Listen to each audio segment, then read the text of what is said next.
पुढली बातमी पाहूयात। विधान परिषदेच्या निवडणुकीच्या वेळी पक्षादेश न पाळणाऱ्या 7 पैकी 5 आमदारांवरती कारवाई केली जाणार आहे, अशी माहिती सूत्रांकडून मिळते। काँग्रेसच्या आमदारांवरती हायकमांड कारवाई करणार आहे। राज्यातील नेत्यांनी 7 आमदारांची नावं दिल्लीला कळवली आहेत, पण त्यातील 2 आमदार कोर कमिटी नेत्याच्या अगदी निकटवर्ती आहेत। यामुळे कारवाई होणार का, याकडे सगळ्यांचं लक्ष आहे।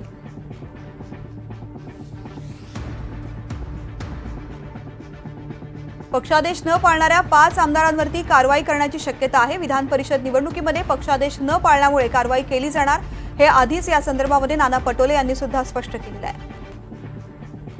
माझे सहकारी सागर कुलकर्णी आपल्या सोबत आहेत। सागर, वर्षा, काँग्रेसच्या जवळपास 7 आमदारांनी पक्षाध्यक्ष जो आहे तो मांडला नाही आणि त्याच्यामुळे त्यांनी क्रॉस वोटिंग केलं। या सगळ्या गोष्टीचा आता रिपोर्ट प्रदेशाध्यक्ष नाना पटोले यांनी दिल्ली हायकमांडकडे दिलेला आहे।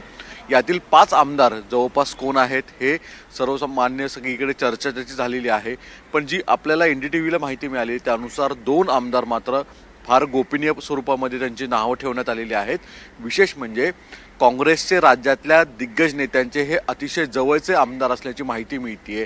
त्यामुळे या कोर कमिटीतल्या या प्रमुख नेत्यांच्या जवळच्या असणाऱ्या आमदारांनी ज्यांनी पक्षाध्यक्ष मानला नाही त्यांना नेमके कुणाच्या सूचना होत्या, कुणाच्या आदेशाने त्यांनी क्रॉस वोटिंग केलं, याची चौकशी आता केली जाणार आहे। प्रामुख्याने या 2 कोर नेत्यांच्या जवळचे असणारे जे आमदार असतील त्यांच्यावर खरंच कारवाई केली जाणार का, त्यांचे नाव समोर येणार का, याविषयी देखील आता तुर्तास प्रश्नचिन्ह आहे।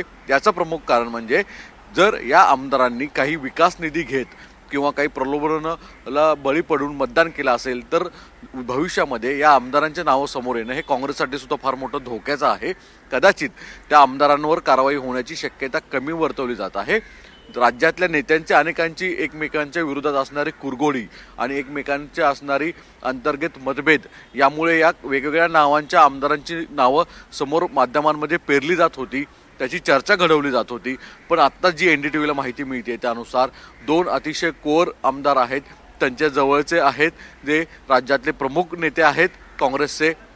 या काँग्रेसच्या राज्यातल्या प्रमुख नेत्यांच्या आदेशानेच किंवा त्यांच्या सूचनेने काही या मतदारांनी भूमिका घेतली का, आमदारांनी भूमिका घेतली का स्वतःची, असा एक प्रश्नचिन्ह उपस्थित केला जातोय। या सगळ्या संपूर्ण प्रकरणाची आता चौकशी केली जाईल असं सांगितलं जातं।